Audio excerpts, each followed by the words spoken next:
Welcome to the It's All Fine and Danjee podcast, where hosts Dan and Angie talk with creatives, small business owners, charities, and all kinds of interesting people. It's all real talk. It's all fine and Danjee. Well, hello, and hopefully welcome back to the It's All Fine and Danjee podcast. We are happy you are here, and Angie and I are doing our, what do we say, kitchen table talks? Yeah, sure. Why not? That's what we're going to call it right now. we're sitting at the dining room / kitchen table. But we've already said this is where everybody hangs out in a house anyway. True. So it's everybody kitchen. gathers to like the kitchen area whenever they, are sitting down and chatting. So then we should build the new studio in the kitchen. Maybe. Or make it look like a kitchen. We could have hot wings while we're there. Yes, we in could. the kitchen.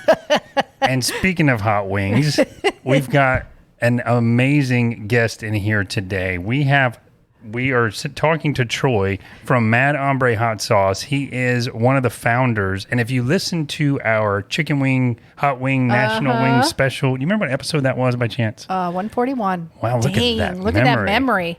That was a good one to watch. Was it? Did you enjoy it? I mean, the fact that you showcased a lot of local hot sauce companies. I mean, I watched it. I'm like, man, that is awesome. Yeah, I love that. I love that you watched it. I love that you noticed that, because that is generally why we do the podcast, to help promote local small businesses. And by the way, you have a really good podcast voice. I don't know if you've ever been told that before, like a radio voice. Yeah, no. There's a tone that some people have in their voice that's just right for the microphone. Yeah. All right. Well, maybe I can transition to doing what you guys do. Yeah. Maybe a podcast is in your future. There's a side gig in there somewhere. But I'm glad you watched that, because, first of all, welcome to the show. Thank you. And you probably noticed that the sauce that we had from you guys, we really, really liked it. I mean, it was hell hot, but it was really, really good. And that's not super common, in my opinion, for a sauce that is that hot. Usually when they get to that level, it's like, it just tastes like, burnt tire, and it's fire, but it's just made to kill you. So that was very impressive that you guys were able to do one that hot. But we want to kind of start at the beginning and find out how you started this business. I mean, what made you decide to create a hot sauce business? So we've got to go all the way back to Miami, Florida in the late 70s, early 80s. So nice. I was around. Yep. So that's where I grew up at. My dad at the time was a hot food fiend, right? And if you remember back during those times, 70s, 80s, you really didn't have like super hot sauces like you have today. I never thought of that. Yeah, you could literally, like if you went to a supermarket, I mean, you would have to go to some sort of specialty place, and it was usually some chef at a restaurant that was making something super hot. Maybe you could get the peppers that were really hot. But the trend wasn't there yet. Yeah, you could literally find, I think, Tabasco and Crystals and maybe Texas Pete, which were all like medium level hot sauces today. So my dad, he would just eat raw hot peppers. Like he would just eat them like somebody would eat a pickle or chips. Wow.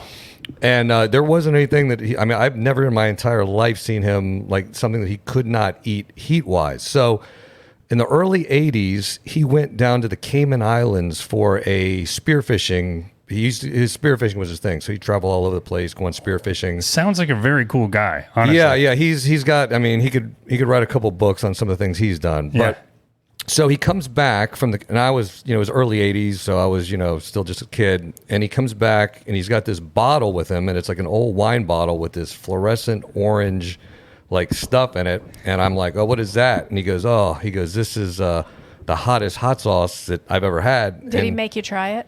Well, no, he didn't have to, because what he did was he's like, here, and he popped the cork off this wine bottle, and just the fumes caused me to start coughing, and my eyes started watering. It was like somebody sprayed tear gas in the room, just the fumes. And he starts laughing.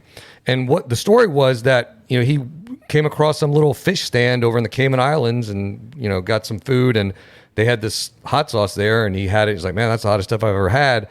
And he offered to buy it from him, and they're like, "Oh, we don't sell it. It's just for people to use here." And he pulled out $100 bill and said, "Give me some of that sauce." Fill up a bottle. So they couldn't run and find a bottle quick enough to do it, and they found a wine bottle and they stuck it in. And just to give you an idea how hot this stuff was, after about 3 months in the refrigerator, because it didn't take, he would only use a little bit at a time, but about 3 months in the refrigerator, it had eaten through the cork in the top of the bottle. Wow. So he was stuffing rags in the top of this thing, but still saving it. just to keep, he wasn't going to get rid of it, right? Yeah. But yeah, this stuff was way hot. Now I love hot sauce. Like, I mean, I grew up, we grew up like putting it up all over everything. Like most people use ketchup. Yeah. But I couldn't eat that stuff. So he got this bright idea. He's like, he goes, I kind of know what peppers I think they use to make this. He goes, I'm going to start making it, but I'm going to make it even hotter. What the? So what he does is... I don't know if your dad had any taste buds. He might not have. Did they get burned off? Because he actually, when he would eat this stuff, it would cause involuntary reactions. He would sweat. Yeah. His face would get all beet red. Was he like, do you know if like your grandparents and the family, were they like hot food people? No, they weren't. My uncle was, but my grandparents really weren't into that, that kind of stuff. So I don't know I never really asked him how he got into doing it. Yeah. Because that's interesting because, I have read before that your taste buds actually come from in utero, like whatever your mother is eating. That's why some people can, handle hotter stuff. But that's interesting or that flavor, they didn't really eat that stuff. And here he is, just the hotter the better. Well, let me tell you a funny story about that. So my mom likes to take credit for the hot sauce company now because she says that when I was really young and they were trying to get me off of the pacifier, that the doctor told her, "Oh, just put some hot sauce on it and he'll that'll end it quick." And she goes, "That didn't work. He actually likes it." So she had already tried that years before my dad ever gave me any hot sauce. So my dad gets this bright idea. He's like, I'm gonna get some of these. Well, you couldn't get these hot peppers that they had in the Caribbean, and he knew, or he found out, or figured out that the hottest pepper in the world at that time was a Caribbean habanero pepper. That was at the time. They didn't know about the ghost pepper and some of the scorpion pepper and these other peppers. Carolina Reaper and all. Yeah. Well, the Carolina Reaper is a hybrid that's a mix between a habanero and a ghost. But I didn't know that. Yeah, it's a man-made pepper. But so what ended up happening is he ends up going back, taking a couple trips to the Caribbean. And he starts smuggling back hot peppers and seeds. And you got to remember that's against the law. Like you can't bring produce back from another country. Yeah, that's like why you got to go through customs. But it's pretty easy to hide seeds, though. So well, and I don't know at the time, like if they had dogs that were looking, because I think all the dogs were looking for cocaine at that time. I remember this is like Miami in the cocaine cowboy days of the '80s. Like nobody cares about the peppers. Yeah. But the reality is, while people are smuggling cocaine, he's right next to him with a suitcase full of like illegal peppers and so funny. And he was bringing them back, and he was growing them, and he kind of knew what he was doing. I mean, he's a super smart guy. I mean, he was a mechanical engineer by trade. I mean, super like 10 times as smart as I am. But he was a different kind of he was into all that kind of stuff. So he figured all this stuff out like a scientist. I was going to say that there's a science behind that, though, but that engineering brain can put that together. Yeah, and he's, and he at the time he was working, he had his own business in manufacturing like auto parts. He had like world patents on like parts for cars and stuff. Wow. So, I mean, he was super, super highly intelligent. And so he literally was, working these sauces out. But the problem was he didn't care so much about how well it tasted. He just wanted it ungodly hot. He just wanted that heat. I was just talking about. So, I mean, I'm sure you're familiar with the show Hot Ones. Yep. But they have the bomb on there, and everyone says there's no flavor. It just tastes like at a certain heat. And at a certain point, you're going to cross a threshold where most people will not taste anything other than heat. Yeah.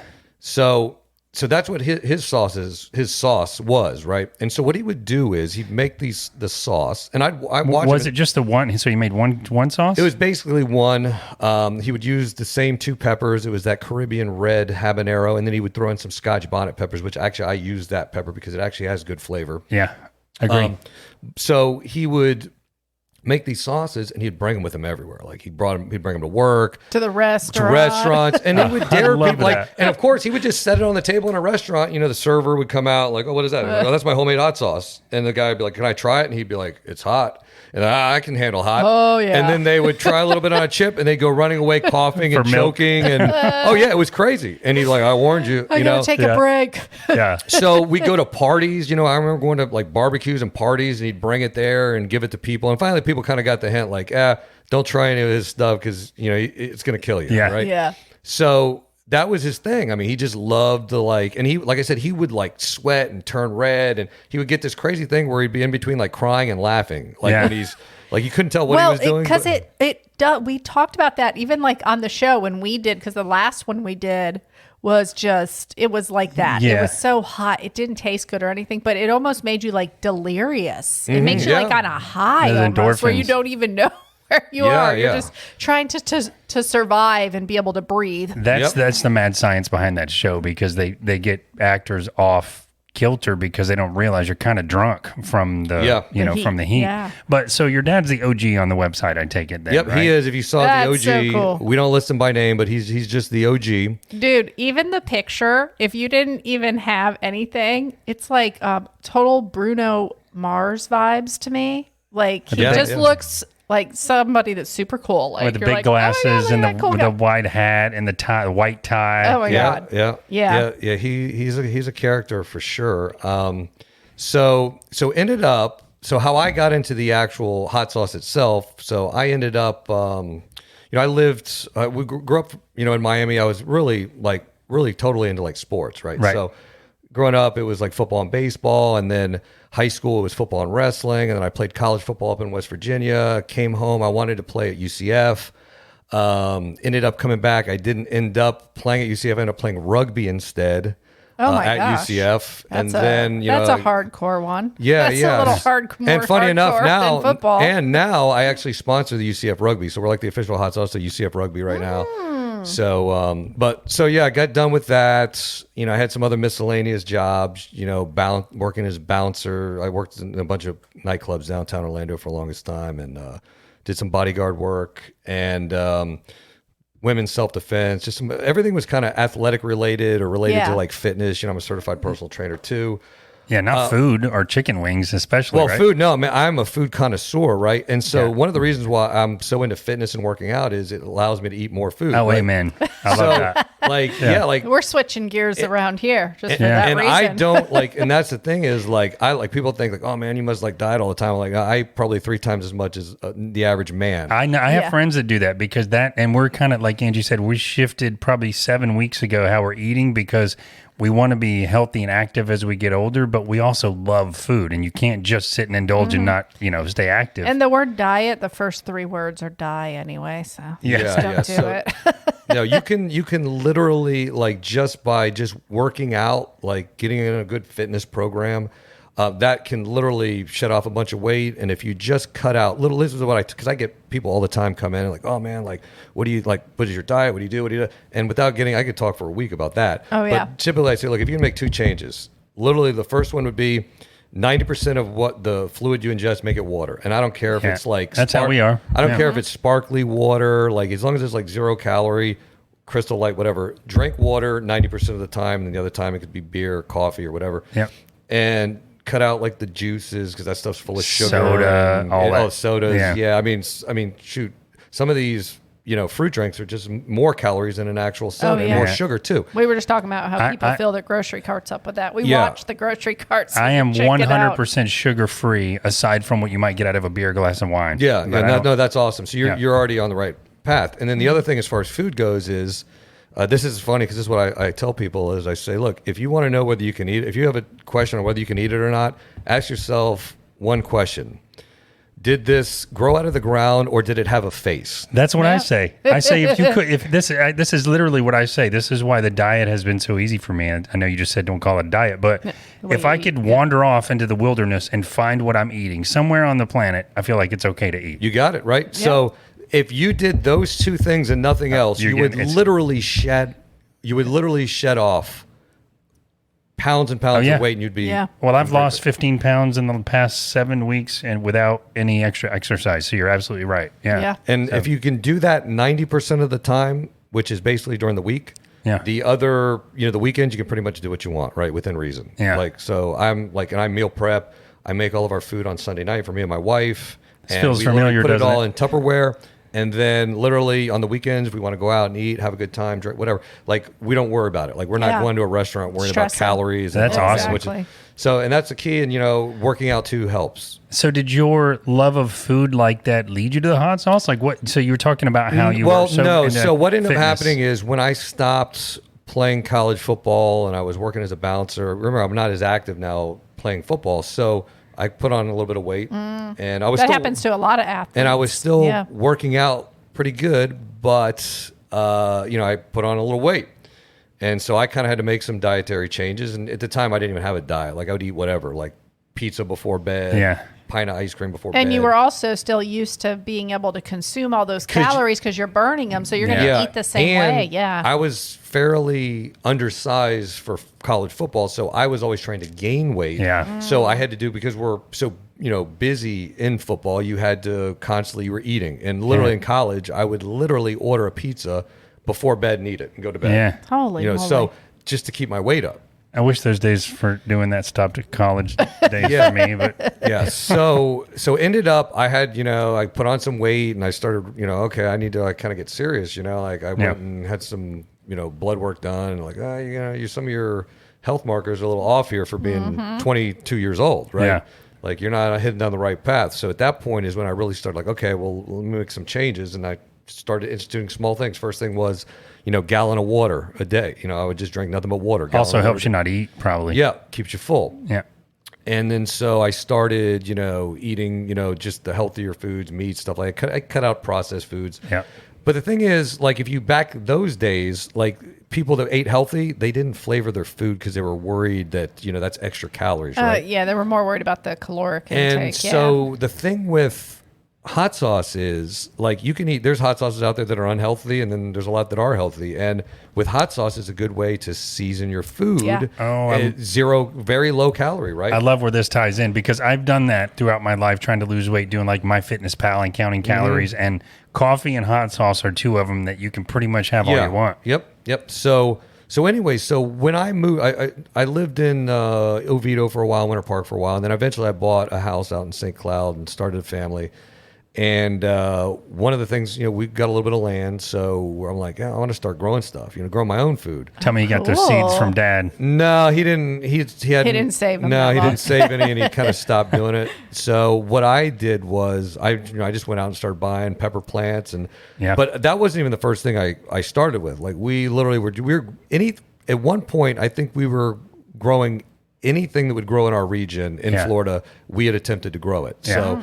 And, we have like multiple varieties of mango trees, avocado trees. We've got elderberry trees, every kind of citrus you can think of, peaches, blueberries, blackberries. We got some unique fruit trees like sugar sop, sour sop trees, grapes. My wife makes wine because we grow 3 different varieties of grapes. You have a little property. farm down there in St. Cloud. And, backyard chickens and all that. So we were kind of like, for the most part, kind of self-sustained as far as like a lot of food. Now we weren't growing, we didn't have pigs or beef or anything like that, but I would always go and find, you could find really good, pasture-raised beef. Sure, and, we do it. Yeah, and so literally that would supplement basically what we would eat, and so we don't like wasting either, right? Right. So. Like the fruit, we will never let it go bad. We'll dehydrate it and, put it in jars, give it to people as gifts. Well, the thing with the peppers was peppers yield some of these pepper plants yield a lot of peppers, right? Yes, and I've made gardens. They'll go through winter sometimes. It'll be the only thing left in your garden that stays alive. Yeah, so we weren't going to waste it, right? So we were like, started making hot sauce. And I kind of remember what my dad had done back in those days, how he fermented the sauce like for 10 or 15 days and how he did it. But I was going to let me start off and we'll start using some milder peppers. And it was just one of those things. It kind of turned into a hobby. But I kind of have that little bit of scientist in me. And so every time I would make a batch, I would write down, I'd measure everything out. I'd, write down exactly what I put in. That's the key right there. And then I would make it. And then I would, wait a week, try it again and say, okay, what is this missing, or what? Okay, maybe it needs a little bit more of this pepper, or maybe a little less of that. Oh, because the flavors change once it sets together for a while. I was going to say, is hot sauce almost like a fermentation? Like, is it? I would ferment all the hot sauces I started with. We would ferment them. And really, it was for the probiotic benefit. Yeah, of the I was hot going to sauce. say, because that is really good for your gut. Yeah, and on a quick side note, like majority of the stomach problems that people have nowadays, everything from like acid reflux to other kind of stomach issues, can be solved with probiotics. And I'm not talking about like pills, natural probiotics, and really it's going to be in naturally fermented foods. So naturally fermented sauerkraut, cabbage, kimchi. And even like naturally fermented hot sauces. Now, and the pickles we're talking about, guys, that when you shake it up, it's like cloudy looking. Yeah. Okay, not the ones that are clear. yeah, and so for the sauerkraut, for example, what you don't want in sauerkraut, you don't want to have vinegar as an ingredient in the sauerkraut. Kills all the good stuff. Yeah, you want it to be sea salt and water, right? Literally, and you'll know that you can kind of figure out when you look in the supermarket what the brands are, because they're going to be a little more expensive and they're going to be refrigerated. Yeah, that's the thing with live probiotic; it's got to be refrigerated. If it's in a pill container, obviously, it's debatable if that's going to be live or usable. If it's not, I mean, there might be some in there, but it's not going to be enough. You could literally get, and here's the other thing too. The best part about both of those, sauerkraut, pickle, is the juice that's left over. That is loaded with probiotics. People throw that out, drank it like a shot. Yeah, like that stuff is loaded with probiotics. Oh, I love that stuff that's left over. So if you can add some natural probiotic, whether it be in a hot sauce or sauerkraut or cabbage, kimchi, whatever, with each meal, just a tablespoon or a shot of that, you can literally get your stomach and your digestive system working properly. Wow, just by that's doing great just to that know. one thing. So you said you started growing the peppers and you started you're keeping them, you're tasting them, you're making sure they're consistent and fermenting and all that. How did that go? This is super interesting. How did that go into like a business? Did you just do it for yourself for a long time? It was just for myself, and we don't like I said, we don't like anything to go to waste. So I would give it away as gifts, or we go to a dinner I was going party. to say, you got to get the barbecue. feedback on it, Yeah, right? we would give it to people, and I would always. It was funny because like for years, people would be like, "Oh man, you got to get this stuff in Publix or Whole Foods or whatever," and I'm like, they're just being nice, I didn't think anything of it, and then fast forward, so this goes on for about 15 years, right? Me just. Oh my God, that long? Yeah, we just I said, this was just a little side hobby. Yeah. Now but that's how you perfect a recipe, though. Because if you think about it, like all of these recipes I'm releasing today have been perfected over 10 to 15 years, right? That I make over 60 different sauces. I've only got 11 on the market, so there's a lot more that I haven't released yet. Are you going to release those? Are they like? I will gradually. planned? Yeah, I will. It's a lot to keep up with just 11. Oh, I bet. That inventory, as a small business, and then you got to remember too, peppers and certain ingredients are seasonal, so you're also making small batches. Yeah, everything's done in small batches, so it's we are going to gradually start releasing more hot sauces, but really like right now, like the 11 that we've got is a handful. Like let's just say that. So ends up that during COVID hits.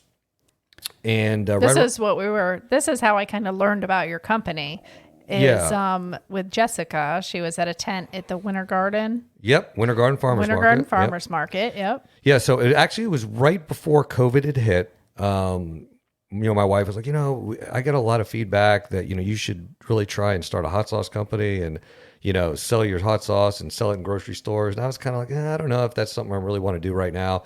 And she kind of pushed me. And I'm like, all right, you know what? Let's give this a try. I didn't realize it was so new. That's awesome. Yeah. So we just passed our 2-year mark. So I started kind of getting things together to start the company, and then COVID hits. Yeah. Right? I hate that, but yeah, a lot of people. We know a lot of people that own restaurants. We know a lot of people that are in the kind of food service industry, and every single one of them told us, don't do it. Don't do it right now.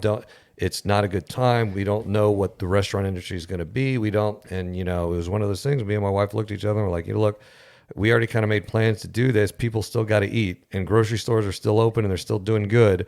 So let's just keep it rolling and see what happens. So we went against pretty much everybody in the know at the time and kind of started it. And so what ended up happening was, we finally did the soft launch in November. It was Black Friday of 2020. And we started off with just 110 hot sauces. Like in stock, you mean bottles? Just 110 bottles, that's Wow. it. And it was only advertised through my wife's Facebook page, her personal Facebook page. and we sold out within about a couple hours. Oh, that's And awesome. Well, that That's a tells you great something sign. right there. So we were like, okay, maybe we got something now. So now we started getting the plans to work in some more hot sauce. And then now we did a batch of 1,800 bottles of hot sauce. Oh, So Okay, let's just pause there for a minute. What does 1,800 of bottles of hot sauce look like on the farm? Like how many? you're talking hundreds of pounds of hot peppers, right? Okay. You're talking about hundreds of pounds of ingredients. It is Yeah. it is a lot, and it's cooked in a huge. Closest thing I can explain it is a big iron cauldron, right? And it's Yeah. all done like that, and that's how we process the hot Interesting. sauce to do what's considered a small batch. Okay, cool. So we do this small batch, and it's after the first of the year, and kind of sales weren't really that great online now. I mean, so we're kind of like, everybody was panicked with their cash. yeah. too, you know. And so, but one thing we did notice was that one of the first things to open up during the pandemic was farmers markets. Farmers markets Yes. industry shut Oh, yeah. down. Outdoor. They Yep. opened back up, and so we're like, you know what? Let's start. We got to go in there and sell this stuff. And that was the other thing too, was me and my wife had never run a business before, so we learned a lot of stuff the hard way. And we didn't realize how much money it takes to start this, like just to get the licensing. And now, like we're selling it, we can't do it in our house anymore. It's got to be done, Especially through with a food products, Yeah, it's got to because be of done. what at you a have to label yeah. and everything. Yeah, and it's got to Yeah. be inspected, and all the different licensing and stuff. So we actually had to put a chunk of money down just to get it started. We're like, well, we can't. We're not just going to sit around and wait anymore for Can't somebody go to put back. us on order. Because now you're in the hole, right? Yeah, so now we got to go out and sell it. So we started off a couple little farmers markets we're opening. We're doing them. And this stuff is selling like hotcakes, right? People love it. And then from there, we got into the big farmers markets, right? Winter Garden, Winter Park, Yeah, that's how we Lake found it. Eola, Celebration, which are huge farmers markets. Sure. And by the way, Florida has some of the best farmers markets in the country, right? Yeah. And so, and the people in farmers markets love it, right? And our thing is, and we noticed this quickly, was if we can just get you to try it, 9 out of 10 people buy it. That's a right? good sign too, though. And our That, thing that was our thing, because Yeah, we always want to try stuff first. yeah, and literally, like it was like we literally beg people just come in and try one. Like if people are like, oh, I have a bunch of hot sauce at home. I'm like, I don't care if you buy it. Just come in and try some. Yeah. You're not obligated to buy it. Try it, and 9 out of 10 of those people will actually buy one. 'Cause Yeah. they're like, oh man, this is better than anything I got. So this was an experimentation. You were like really keeping track of your sales to really see. Yeah. So How this it stuff, was- I mean, honestly, like if I could do every farmer's market in the country that was worthwhile, I would just make a team of people and let's do farmer's markets. But it's a lot of work that goes into doing a farmer's market. Oh yeah, there's that's a lot a of whole logistics. a lot of prep. You're there for a whole day, breakdown setup. Yeah. So it's kind of hard to kind of farm that out to other people. Like me and my wife do most of it. But what we did find out, and this was kind of cool too, was, well, a lot of people we knew were still out of work during the pandemic. We were able to hire a lot of people to help us out, because that's we awesome. started getting people like other markets and events like, hey, can you do our event? Can you do our market? I'm like, well, it's just me and my wife, and we kind of split off on our own, and I do one, she doing one, but then it's like there's 2 or 3 other ones on a weekend that want us too. So we started hiring people, and we went out. Troy, that speaks so much to your product though, because if you have the farmers market organizers coming to you, that means the product that you have is really great, and that they want to offer that to the people that are going to be It's going to bring coming people to the farmers event. market Yeah. there. Yeah. That speaks a lot. So yeah. it was kind of a lot all at once, so to speak. And so we're like, yeah, let's try and do it. And we kind of, that first year we had over 20 different employees that we had hired to do these markets and events. And then we got into we were getting requests to do these big festivals, right? The Taco Fest, the Margarita Fest, Tequila Yeah. Fest. I mean, those just all sound so fun to do, though, we that you did- don't want to pass them up, really, right? Yeah. So, and then, we did, this is kind of a funny story. So we wanted to do the Central Florida, they have a big cook-off here every year called the Central Florida Chili Cook-Off, right? Yep. And I literally just wanted to sell my hot sauce there as a vendor, but their organizer is like, well, you got to make chili too. That's the rule. Everybody that vendors here has to make 5 gallons of chili. I know where you're going with this. So I'm like, I make pretty good chili, so I've been told. So I'm like, okay, I'll make some chili. We'll do it, And I used one of my sauces, and I have a sauce. It's a Chipotle sauce called the Smoke Wagon. And I do it differently than almost every Chipotle on the market. I use different peppers that aren't being smoked, and all that. So I'm like, I'm not going to use any dry spice in this chili. I'm just going to use just my hot sauce. And I kind of figured it out. I'm like, we'll do that one.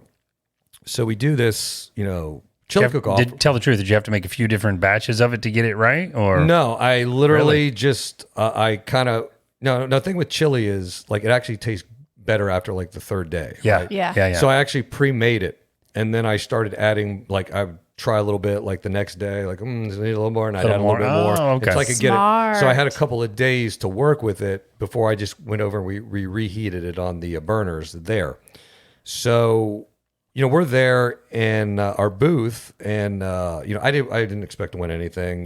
They had a bunch of different categories. They had like a professional category, and then they had an open category, and I was in the open, which the professional category is kind of weird because you can't use beans in it. Like it's some sort of weird thing. It's considered a filler.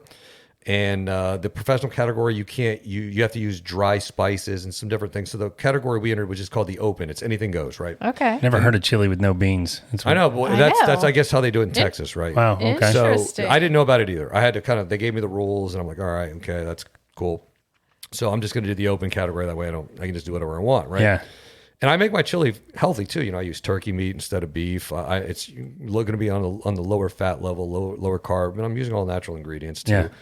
So I literally just wanted to sell my hot sauce. So we're handing out chili. We're handing out a lot of samples. The judges come. They got to give us 4 samples for the judges, and our tent stayed busy selling hot sauce the entire time. Did you have like some sort of a label or sign that said "made with this sauce"? Or Yeah. We were telling people, like I had the sauce right outside. I'm like, Nice. oh yeah, and this is our smoke wagon sauce. That's what I use it to season the chicken. oh, nice. So we do that, and ends up like at the end, towards the end of the event, they're calling out the winners of all the categories and stuff, and they got to the open category, and I wasn't even like paying attention to it really. I was kind of listening, but we had a booth full of people buying hot sauce, so it was me and I had And that was your focus. You're like, and I had give him some chili, and I I had an assistant a girl working with me, helping me out because my wife was at another event, working another event. We had some other employees working a market. So they're calling out third place, and they call you out, but they don't call your name out. They call you a number. They give you a ticket, and they call the number out, so the judges don't know who actually won. They just call your number. And So you probably didn't even respond. I didn't. So they got down to third, second, first. They're calling it out, and and then they go. They call it out again, and I kind of listened for a second, and I'm like, and then they said, "Come on, last time, folks. Look at your tickets. Look at your tickets." And I'm like, "Hold on a second." I pulled my ticket out of my pocket, and I about fainted. I told my assistant, I told the people in the booth, I said, "Sorry." I go, "We just won," and they're like, "Go, go, go!" So I pull my iPhone out. I give it to my assistant. I'm like, "Film this." And so if you look on our Insta and our Facebook, I actually had the video basically as we'll we have gotta- to go back running and through do the that. crowd. She's behind me to Oh get my up to gosh. accept our award for the Yeah, for the we chili, right? We need to link that. We'll put That a would link be in the show cool. notes, listener, so you can watch that video. Yeah, so that was kind of funny, unexpected, right? And so that was kind of cool to do that. But since then, I mean, we entered a chicken wing battle we got invited, and they kind of told us, they're like, "Hey, look, we think you would be good at this chicken wing battle, and the only thing is you'd be the only non-restaurant or food truck competing." So I'm like, that's a little out of my wheelhouse. I mean, I can make good chicken wings in an air fryer at home. I've never Sure. done it at a commercial. And they go, "Oh, by the way, you got to make 2,000 wings." Can you So- partner, or did you? What I did is I have a good buddy of mine that's kind of like a backyard barbecue hero kind of guy. Like he does like all these huge events, and he's done that kind of stuff before. So I had to get with him, and he was able to barter a deal where I gave a restaurant a whole bunch of cases of hot sauce in exchange for a big old commercial smoker that sits on the back of a trailer that we had to pull up there. And I couldn't have done it without him and some other guys that he brought. I mean, it was an endeavor, and like I said, that's not my wheelhouse.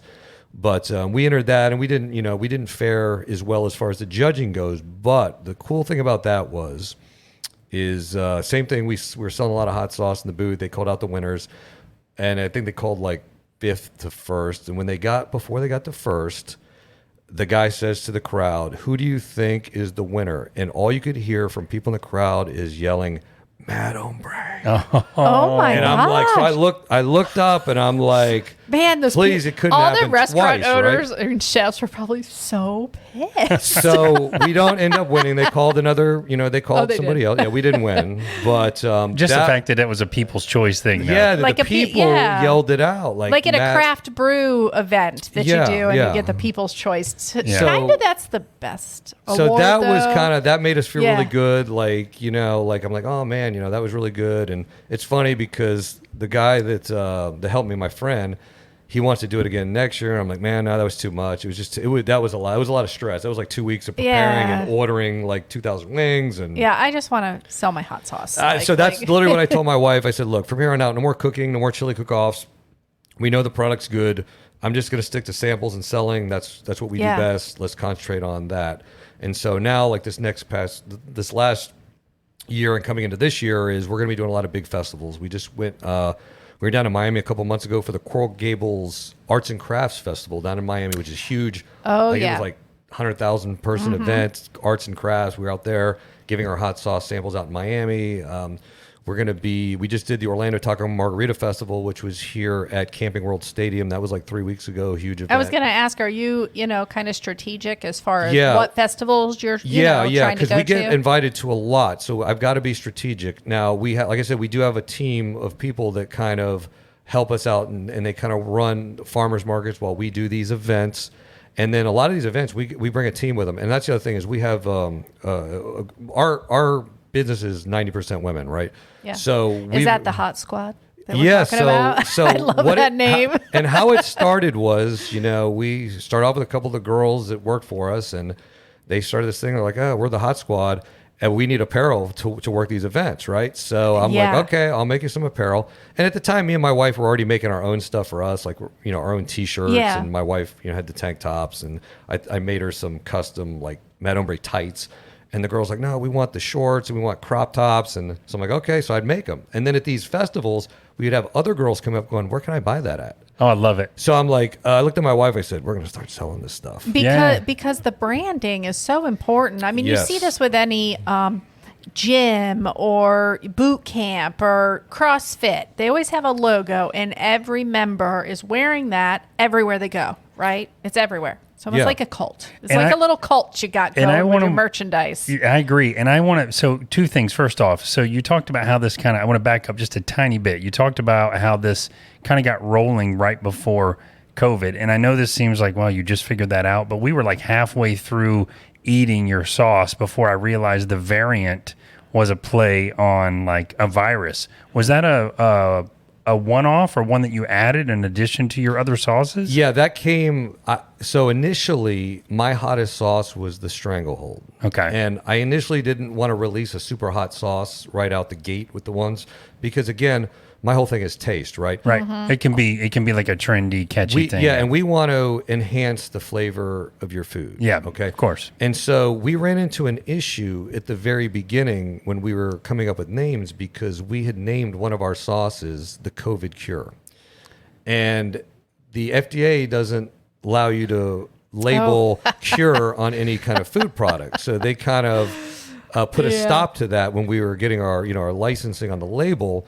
And so, funny thing was, I already had like 100 T-shirts made up because Those are probably collector's items now. Well, I've since sold them all, so they might be, but I still got the one that I wear. But so my wife, of course, was furious because she's like, "Well, what are we gonna do with these shirts? Because we got to change the name of the hot sauce." So we ended up coming up with the name the Pandemic for the hot sauce because it was still during the Yeah. pandemic, Oh, nice. Yeah. which is actually now our best. Well, it has been since the start our best. So you have a sauce called the Pandemic, and you have another one called the Variant. Yeah, so the Pandemic, the first 3 hot sauces that we came up with were hot sauces with different peppers, and they were 5 different heat levels. They were the original Mad Hombre, which is our mild, the St. Cloud Steamer, because we're from St. Cloud, and that was a restaurant grade cayenne pepper sauce, which is very nice. equivalent to what you would get in a restaurant that's not too hot, but yet packed with much more flavor and better ingredients than most typical table sauces. And then we came up with the next one, which is we would call our regular hot, which that was the Pandemic. And so that's most people's favorite, like through tastings and everything we do. The average hot sauce lover, that is their favorite sauce, is the Pandemic. Wow. And that's going to be a habanero and Scotch bonnet. So it's got sauce. some heat to it Yeah, still. it's got a little heat. But the thing is, remember, I I use the exact amount of pepper needed to bring out the flavor and the heat at the same time. Yeah. So I'm not overloading on any particular pepper, and a lot of them have more actual spices than they do actual peppers. Then I went one up from that, which is going to be our extra hot, which is called Sudden Impact. That's our extra hot. Like and that then name. our hottest one was called the Stranglehold. And that was my favorite. Like, that's kind of the one that I was like, man, I put that stuff on everything, right? Yeah. Good flavor, but really high heat. Yeah. And the good thing about it is you can actually use a lot of it, because I like to like slather my food in hot sauce. So it allows you to still put a lot on there, but you're getting good heat. Right. And so we started doing these events. Like I said, I can make sauce that's so hot it'll burn a hole in your tongue, but that's not what I'm going for with the company. I want to enhance the flavor of your course, food. yeah. So I kind of made this thing. I said, look, I'm not going to get into releasing these really hot ones that don't have flavor. But every single event or market, we'd have a dozen people like, oh man, this is good, but can you make one hotter? And I'm like, yeah, I can make it hotter. Well, come on, man. Like, I'll buy it from you. Just make it hotter. So I went back to the drawing board. I'm like, okay, let me see if I can make one that's good percentage hotter, but still has flavor. And I kind of worked it out, and that was the variant. Yeah. And so that one has Carolina Reaper, which is, Remember, we read these. the hottest pepper in the world according to Guinness Book of World Records. Yeah. It's also got ghost pepper, which is like the second or third hottest. It's also got habanero. It's got Scotch bonnet, and I also throw in some other smaller peppers too for flavor, like cayenne and serrano. So we definitely want, when we do our national chicken wing thing again this year, we definitely want to try at least a couple more of your sauces, like the more regular heat and the ones that you're talking about. But I will say this: we were initially looking for all local hot sauces to promote local, and we were struggling to find like the really, because you kind of want to work it up in an episode like that. You got to have like your grand finale, and like Angie said, the hottest one was just heat. But what really surprised me about the variant and the other couple that we had on, we all agreed, and we talked a lot more about this after the episode because we were all dying from the other brand that was killing us. But it was really good. That was really surprising, because usually when you get to that level of hot, there's no redeeming value in it. It's like you can't taste anything. It's right. just your mouth. And so we've tried it again since then. It's one of those where you got to be prepared for some real heat, but it's almost worth it because the flavor is so good. So you definitely nailed it for sure. Well, yeah, we appreciate that. And that's, like I said, that is our whole existence as a spice company, is that we want to present you with the healthiest amount of flavor and heat. And we're not out to burn you. Not make it a gimmick, right? Yeah, we're not. There's plenty of hot sauces that are out there for your, to play around with your friends and see who can take what and all that. Yeah. I mean, but that's not what we're about, right? Yeah. We want to enhance the flavor of your food. Well, look, it introduced us to your brand, so now we're interested in the other stuff, Yeah. So ended up, we started working these events, and now all of a sudden, we're getting like, everybody wants to buy this apparel, right? So I'm experimenting because I don't really, and these girls are all into the apparel, so they're telling me like where to go and what. Now, what did the girls you design or did you work with a graphic designer? Oh, okay. Well, as far as you talking about the logos? Yeah, because your logos, like your apparel is really, I know why people are attracted to it, because it's the one with the lips with like the pepper in it. Like that is something that is really cute to wear. I'm fortunate enough to have a couple of great friends that do graphic design work. Yeah. And so I went, both of them I've kind of used for different logos for the hot sauces and the apparel. And they were just good at what they do. And funny enough, like neither of them, that was their full-time job doing. They had other jobs, but they did this kind of stuff on the side. And then now one of them is doing more of it. But no, literally, like they both knocked it out of the park for what we were looking for. In fact, far better than what I had imagined. So yeah, we kind of came up with that Hot Squad logo, and I really let the girls choose, because I'm like, these girls They're are the ones wearing they it got to too, wear right? it, and I can't be what I want, right? And then my wife had some say in it too, but I would like daily, I'm on the text, and I'm like, what do you think about this, and what about this, and where should I put the lips and pepper on these shorts? And and almost all of them were telling me the same thing, and where to design and it. then they, I would give it to them before we'd release it. I let them take it to the gym and wear it. Is this wearable? Is it going to be good material? Is it not going to be like see-through to where when you do something, it's if it rains, yeah. So they were like, like the test people for all of our products. And it worked out pretty good because we go to some of these events and we actually in dollars sell more merch than we do, even though we'll sell more bottles of hot sauce. we'll sell more money in merch at these big far as festival income. events. I was going to ask that because when we met Jessica, you guys didn't have any merchandise, I don't think yet. Not you guys yet. just had the hot sauce. Okay, yeah. Because it was 2020 or maybe early 2021. I want to say the whole table was the variant Yeah. when we were there. No, No, Or it maybe was not. different ones. Was it? We just tried well, that one. there's certain Yeah. events, there's certain markets that don't allow us to sell apparel. They won't let us sell. So, Oh, okay. but if it was Winter Garden, we did start selling apparel there. It just may have been after. After we met. After Yeah, we met, and yeah. at some events, depending on whose work it, we don't, because like if we have a girl that's setting up for us at an event, she has a small car, may not have room for all the apparel, so she may just set at that event maybe just sell sauces.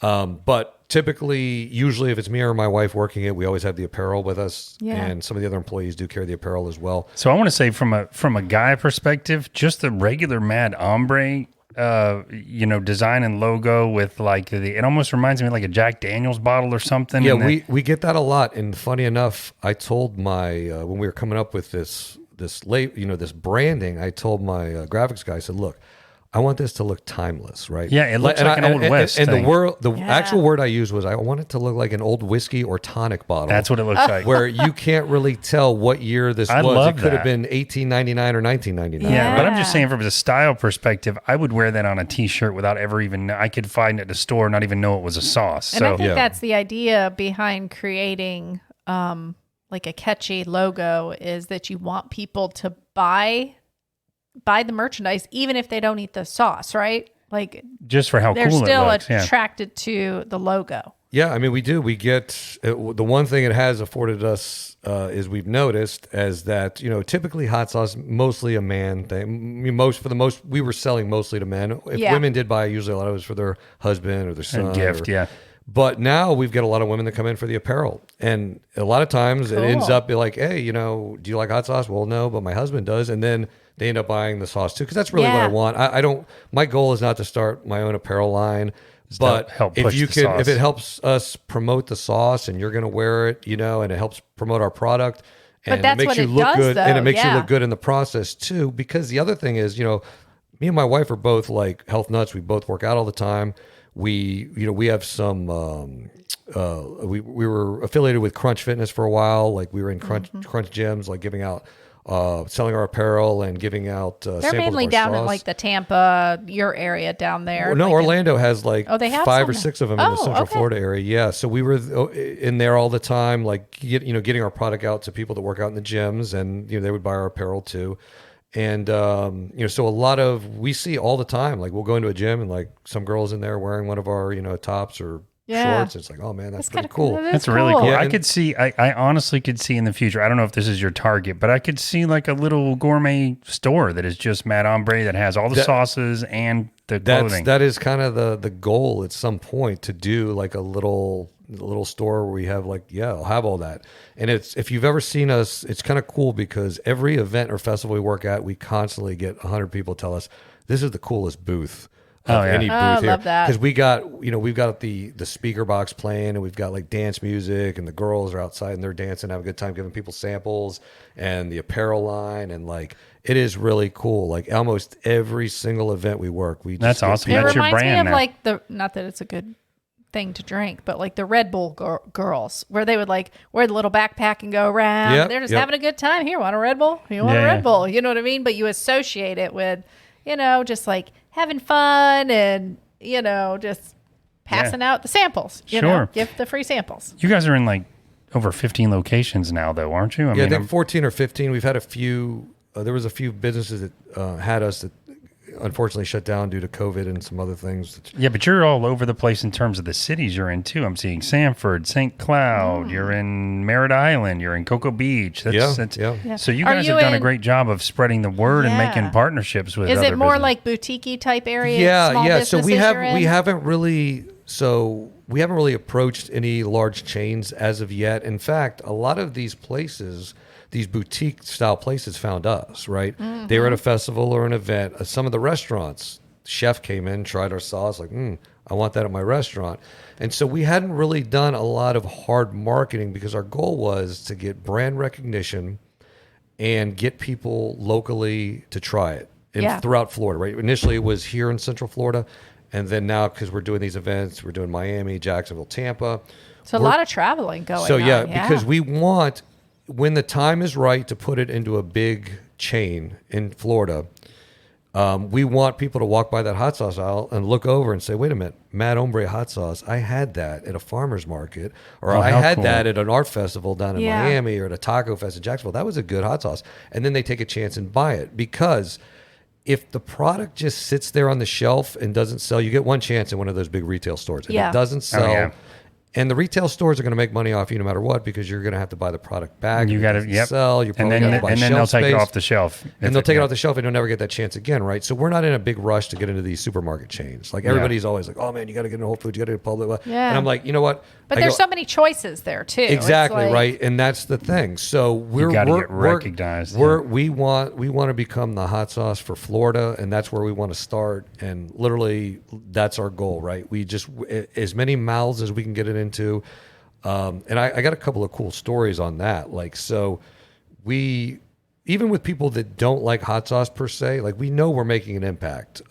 We're down at that arts festival in Coral Gables, and there's a gentleman jogging, an older gentleman, and he kind of stopped in front of my booth. It was early in the morning. And a lot of people don't like to try hot sauce at like 9 in the morning. I understand. Yeah. But I'm like, sir, I got a sample. You want to try a sample of hot sauce? And he's like, I can't. My acid reflux. Back in the day, I could have eaten, hot sauce, but I can't. And then he kind of looks up at my booth and he goes, were you in like St. Augustine like 2 years ago?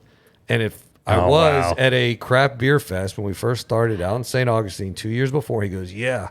He goes, I remember seeing your booth in your tent. He goes, you had the coolest looking booth there.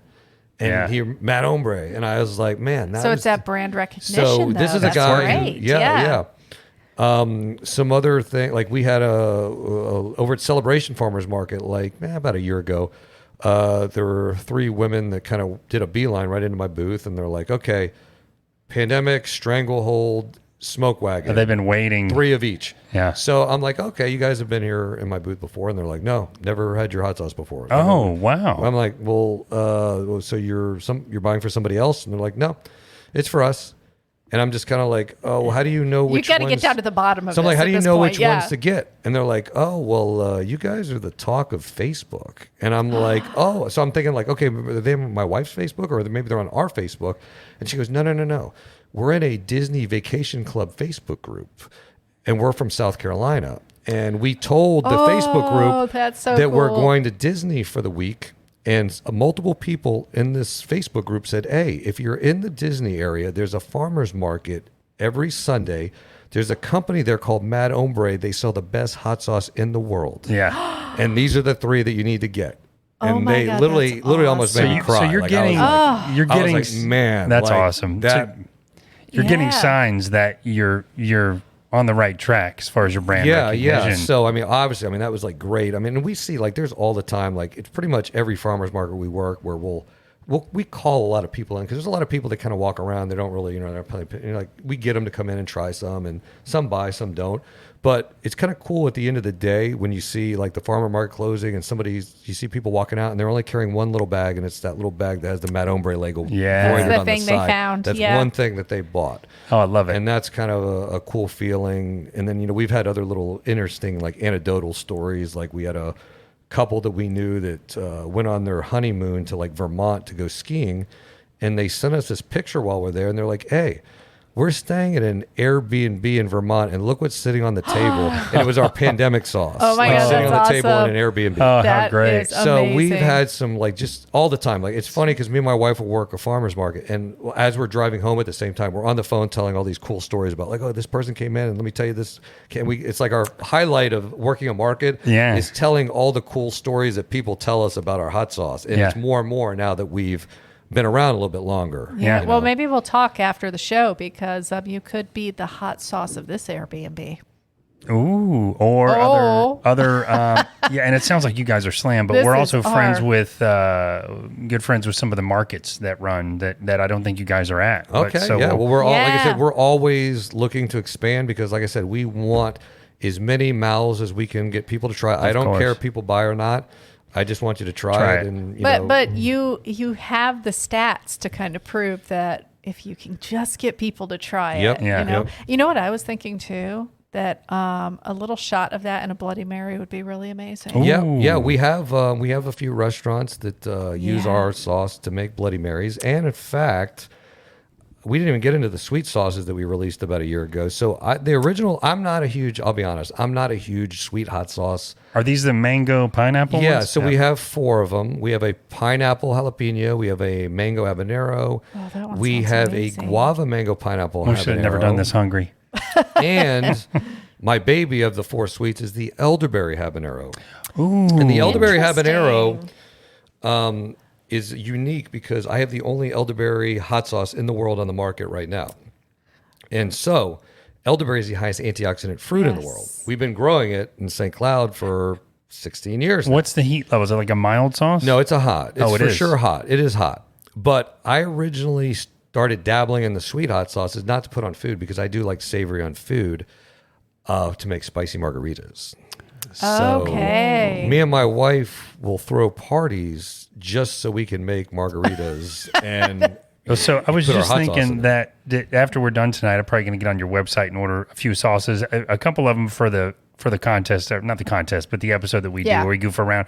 But I would like to try that one, and there's another one on there. The pineapple jalapeno sounds really good. yeah, that's to me. really good. Yeah. And the other cool thing about like my sweet hot sauces is, so before I release any sauce, I always do my homework. I'll pull like whatever sauces are like that on the market because I don't want to release something that's inferior to another sauce or tastes exactly like another sauce. Oh, that's that last thing you said is key, right? So Yeah. if it tastes like another sauce, you Yeah, I don't won't do want it. Right. So I was releasing 4 sweet sauces at the same time. And so I'm like, okay, I literally just started ordering every sweet sauce I could find. I'm just ordering them all.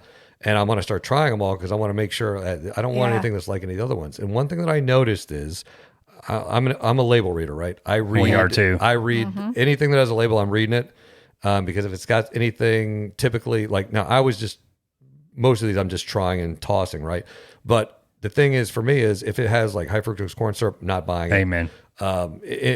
Corn starch and fillers and stuff, not buying it. Yeah. So I noticed that and I think I probably sampled 100 different sweet hot sauces, and every single one of them had sugar as an Yep. added ingredient. Always. Hate it. Everything. My It's sauces, horrible. I literally, they're not going to be like ultra super sweet like most of the other ones, and that's because I'm just adding the fruit. That's Because it. the sweet's just coming from the fructose. See, I That's think where I would you're like getting that it from. better, though, honestly. And the good thing about it is like, so when you're making a margarita, and like I'll make a margarita from scratch, because if you think about it, margarita mix is just lime juice and whatever sweetener that they use, right? Yeah. Agave. Our usually. sweet sauces, I use lemon juice, a little apple cider vinegar, and then the fruit and the pepper, right?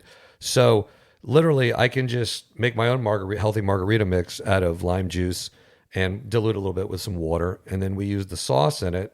And then if I want it sweeter, I just muddle fresh fruit into it, right? Some yeah. blackberries, and it'll my be the gosh. healthiest, best tasting, margarita. Very clean tasting. And there are a Yeah. few, margarita. There's a couple of companies that make some cool organic margarita mixes if we're lazy. Like, okay, we could just buy this and then add our sauce to it. You can do that too. When But- you have your store, I could see a section with your margarita mix in there. oh, we too. will. Yeah, that for Yeah. sure. We will have that. That right? pineapple jalapeno would be really good on fish tacos, though. Oh yeah, it is. Any like fish Yeah. fish tacos, cilantro. Ooh, fish any taco. kind of like pulled pork. It goes good on that. Any kind of Asian style dishes, right? With rice and stuff makes like that. sense. Any of the Yeah. sweet sauces go really good on that. And this is what we found out too, which is kind of crazy. We had all these people coming back, especially with the elderberry sauce. It goes great on ice cream. Wow. Or Interesting. goes great on vanilla cheesecake. the weird or, stuff. Yeah.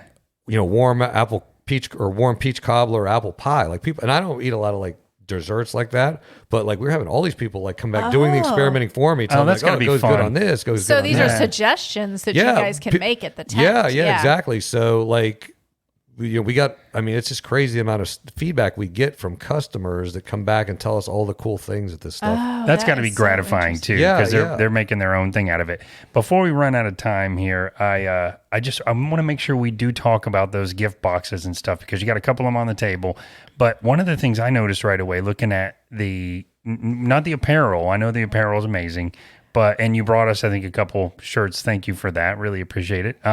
We will definitely wear them. But you have like these box sets of the hot sauces that come in like a a real wood box that's like burnt and it's got the logo stamped in it. You've got a leather box of them.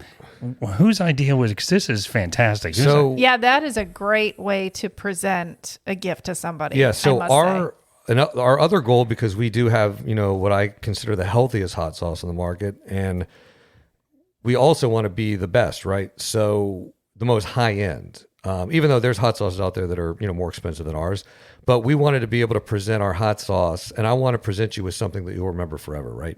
So if you buy a gift box from me, those, the wooden boxes that we sell, I make those are made of cedar. We scorch them, we brand them with a branding iron, and we put our sauces in them. Cool thing about them is if the person that you're giving it to as a gift or yourself as a cigar smoker, you can actually throw your cigars in it, because cedar is what you want to preserve tobacco products. So we get a lot of people, it's a multi-use box. Wow. But That's cool. But if nothing else, if you have that sitting on your, in your room or your man cave and you're throwing whatever in it, it's got my logo on it. So maybe that gets you, reminds you, hey, it's time to order some more hot sauce from Hombre. Yeah. Yeah. We also wanted to have the highest end gift box on the market, and I searched and I looked around, and we came up with, it is a leather briefcase, and it's tufted in red velvet, and it has the inside, 6 yeah. of our hot sauces in it, and it is the most highest end gift box there is right now as far as gift sets go. We've sold quite a few of them, and these are kind of made to order, right? We only usually have a couple on hand at a time, which are displays. So if somebody orders it, we have to make one real quick.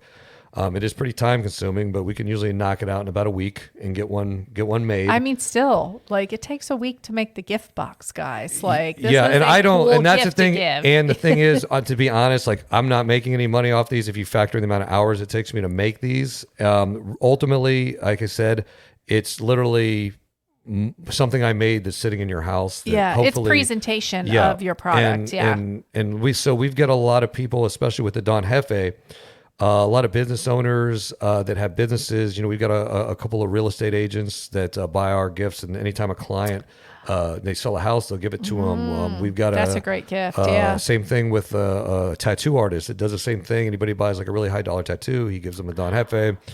We got a couple other people that have like really exclusive man caves with like bourbon collections, and they keep it in there. Like, so it's really cool to So see all cool. hear all the uses of people that buy the Danjee. And we also have we have just regular standard gift boxes, right? You don't want to spend the money on that.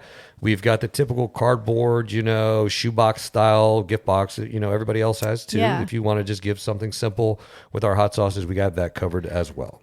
Yeah. I mean, that's one of the first things I noticed was all just The fancy gift that boxes. kind of the presentation of it, because the pictures and everything on the website are really great. It's very attractive.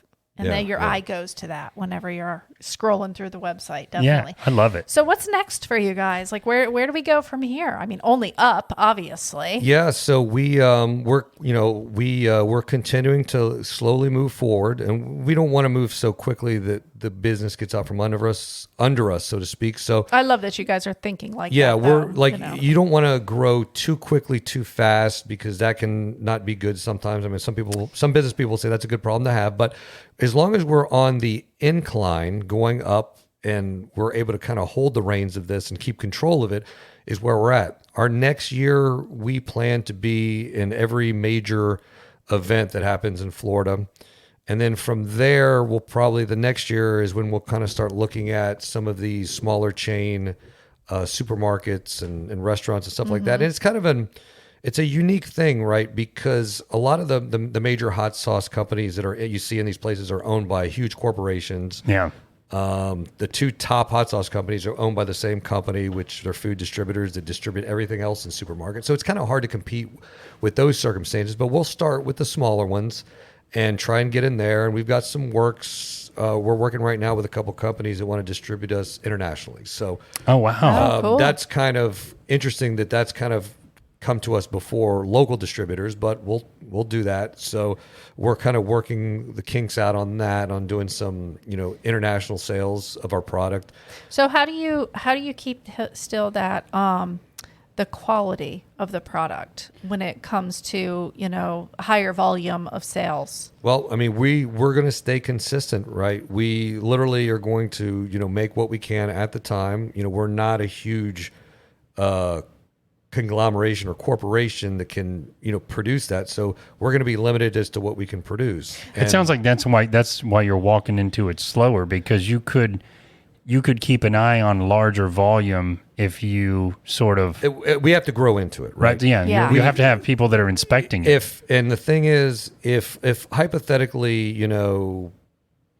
supermarket Supercenter X comes in and says, we want to buy your product and we want 1 million units. Well, that's impossible, right? Yeah. And it's impossible for us to do it properly, so that's not going to happen. So that's why I say we're going to grow naturally and do it by starting off with some smaller, into maybe, a chain that only has 4 or 5 stores. Yeah. We can handle that, right? Yeah. And that's how we're going to go. We're not going to get into something that's going to possibly hurt us and diminish the quality of what we're trying to do, because love we that. still want to Yeah. keep the quality. I could see you guys in some of these more gourmet grocery stores that are more high end. And that's typically what we're going to shoot for. Yeah. That's typically, and we are in a few really cool spots Yeah. around here. I don't know if you want me to. Yeah, tell you can. I Yeah. can kind of tell you some Well, of the. Yeah, well, Yeah, we're for in sure. the Apopka, Orlando area, so if you have any right around this Yeah. area. So if you go, so over in Winter Park, there's two really cool places. One is called Simply Cheese. Oh, okay? yes. And they carry a couple of our hot sauces. They're phenomenal cheese at that place. Like The Oviedo oil lady. There's a lady we just had on the show that does olive oil, like And she's gourmet there? olive oil, and she's in yeah, there. wow. they're very good. Yeah. Like they they support a lot of local Love products. that. Another really cool company that is getting is phenomenal is called Freehand Goods. I don't know if you're Oh, I have not. So heard it's of them. a, Freehand Goods. Freehand Goods. So they're over Write that off down. Corrine in East End Market, over in like Winter Park, kind of Baldwin Park area. And the two guys that run that, they make stuff that's all Florida based, right? So T-shirts all Florida themed. Oh, they wow. make leather. Ah. They have like our hot sauce there.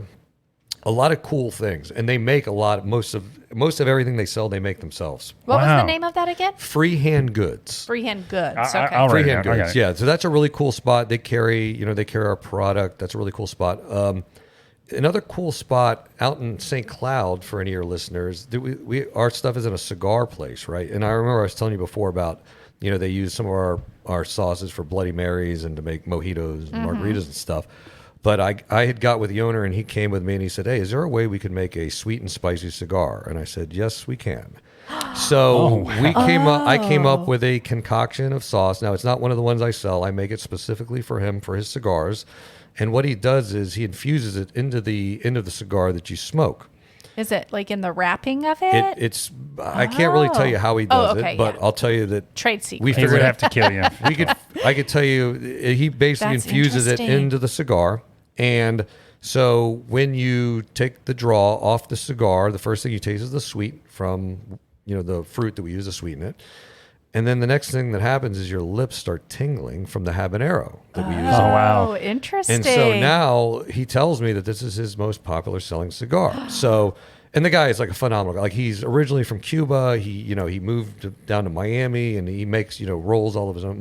Almost everything he sells he rolls. He does have some name brands, but he opened up this little coffee, cigar, whiskey, spirit, place. It's super cool. And it's funny is I tell my wife, like, I stop in every now and then just to say hi to him. Yeah. And end up like before I know it, I'm not, I'm just coming in to say hi and leave. Next thing I know, I'm sitting in a leather recliner with a cigar and a drink, and I'm like, You what ain't just going happened? anywhere. What am I doing Yeah, here? like he's that hospitable, right? So the name of the place is Old Fashioned Cigar. The owner's Old Gessler, Fashioned. phenomenal guy. Like it's a little hidden gem in Central Florida.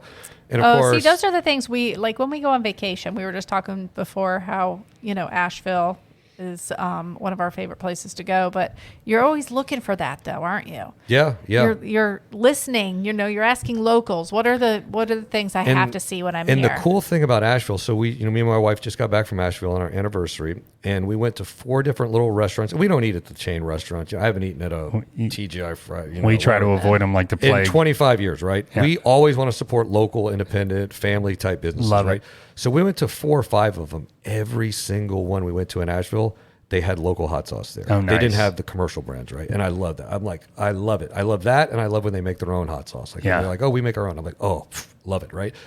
And that's the one thing that I just don't like. The one thing that kind of like, the one thing that upsets me when I go to a restaurant, especially if it's a high-end restaurant and they throw a bottle of the traditional commercial sauce that everybody knows. And I'm like, man, you support local farmers, you support this. And then you jumped out at the There's end. so many Yeah. cool, and it's not even that. I mean, how much a case of hot sauce can last you a year, probably. They probably just don't think of it.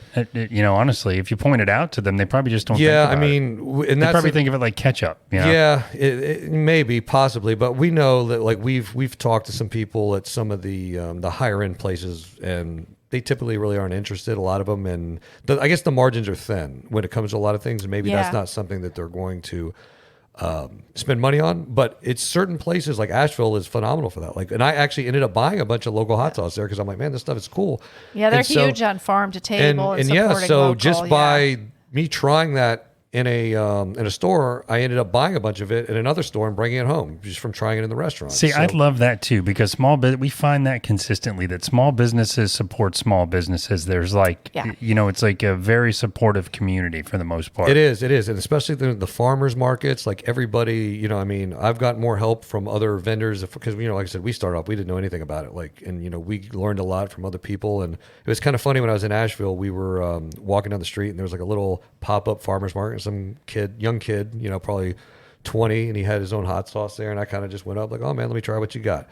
And he actually had pretty good hot sauce, and he wasn't selling in any stores or nothing. He was just kind of there, like just trying to get some money for it. And I talked to him I kind of told him, I said, yeah, man, I own a hot sauce company in Florida. And we talked for about an hour, and I ended up buying a bunch of his sauces. I gave him my card. I said, look, man, I go, you could do this. I go, he was kind of didn't know if it's something to work. I'm like, you got a good product, you're fermenting your hot sauce, tastes good.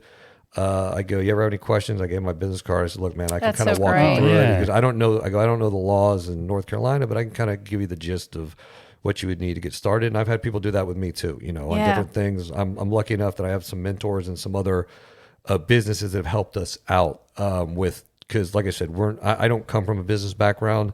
So a lot of this stuff we've either had to learn the hard way or just entrust in people that we knew that have helped us out. It's so great that you have. It sounds like you've got a great community around you that is helping you with this. We're very fortunate. And a great product. I mean, really great product. I'm not kidding you when I tell you, when we're done here, we're going to order some from your website because we're going to try a few different ones. And, I want the pineapple jalapeno one. And I want the elderberry one. So there we go. Yeah, there we go.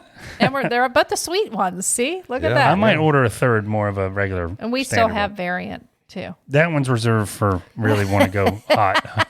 Or when you get some people over the house and they've had too much to drink and you're like, here, try this. Well, I'm going to tell you. So I thought of a couple things. Like we've been to these homebrew events, which are really fun. We're really good friends with Fox Valley Farm and Hop Yard. They do these they do it once a year.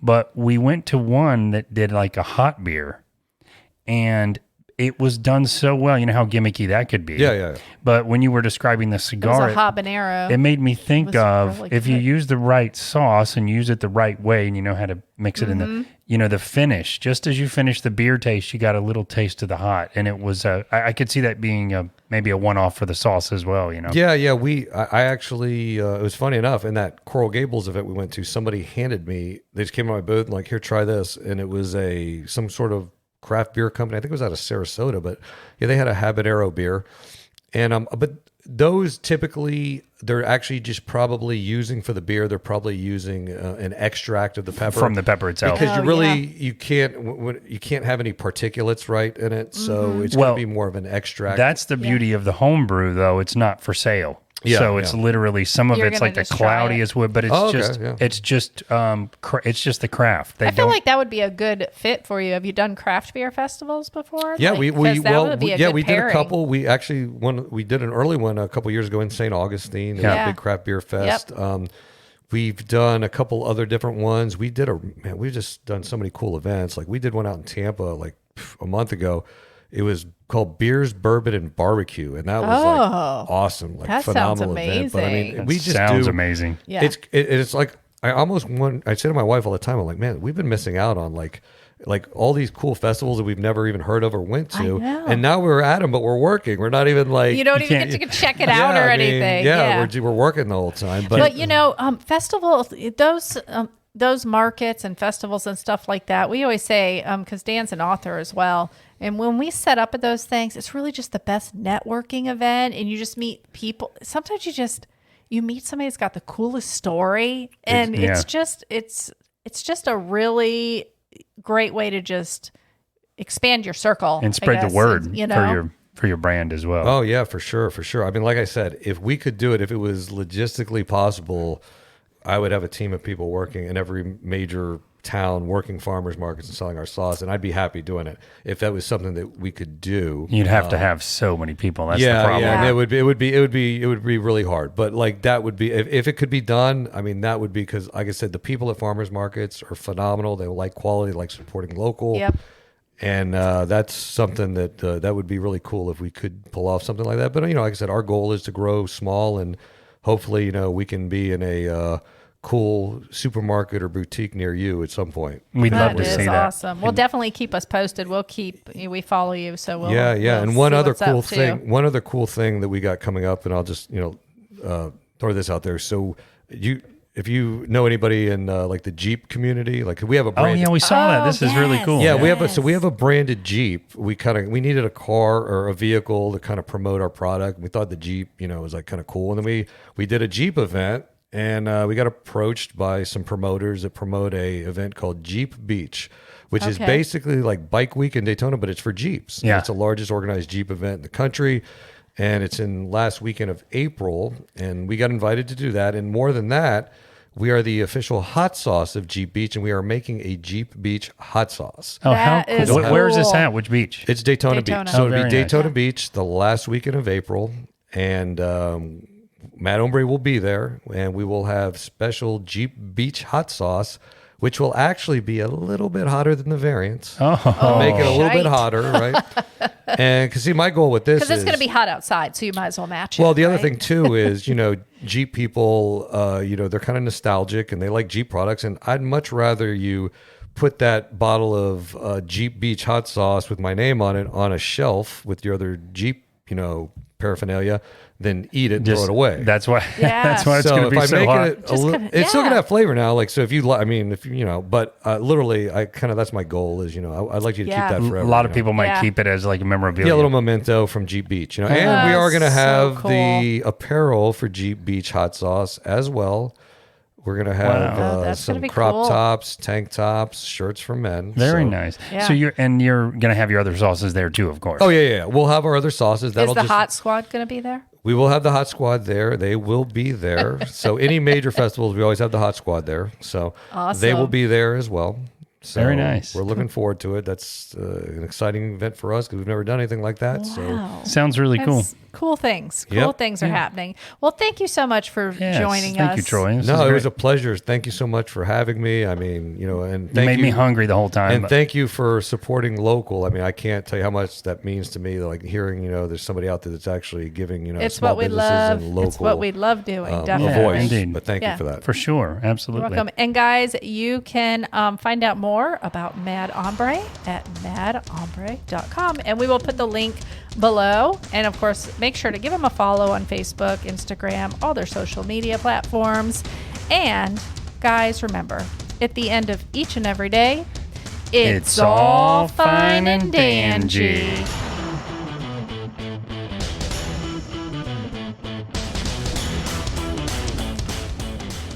Hi, guys. We hope you enjoyed the show today. If you did, we would love a review. So make sure to head over to your Apple Podcast app or whatever app you listen to your podcast on and give us a 5-star review. Also, give us a like and a follow on our social media. You can find that all under Fine and Danjee. And if you want to find out more about our guest or about us, head over to fineanddanjee.com.